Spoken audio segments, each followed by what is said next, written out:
where the country is expanding its much-lauded vaccination drive. Today, 2 new vaccines have been approved for emergency use. Now, this will be for children in particular, as young as 5 years old.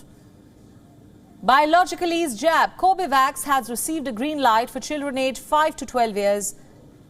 And Bharat Biotech's Covaxin for 6 to 12-year-olds in particular.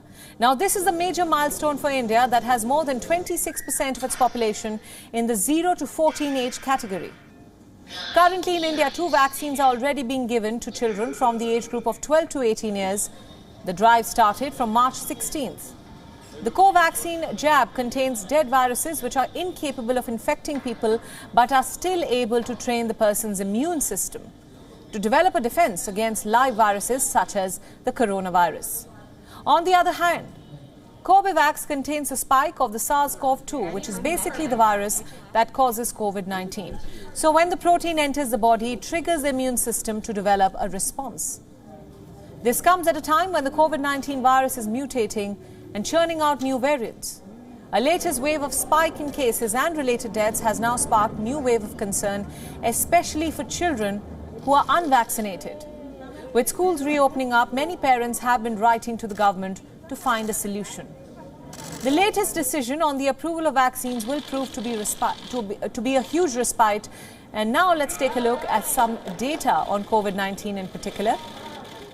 On your screens now is a graph of a daily COVID case count for the month of April in particular.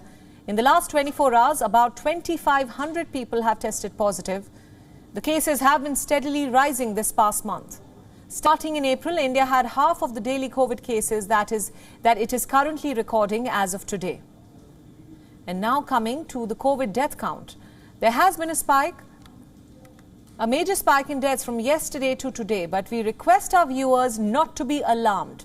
The spike in the deaths related to COVID data is because of the death data reconciliation. Some Indian states have revised their toll due to deaths that happened weeks or months back.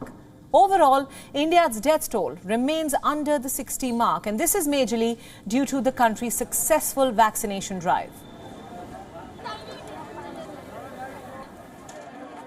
WION World is now available in your country. Download the app now and get all the news updates on the move.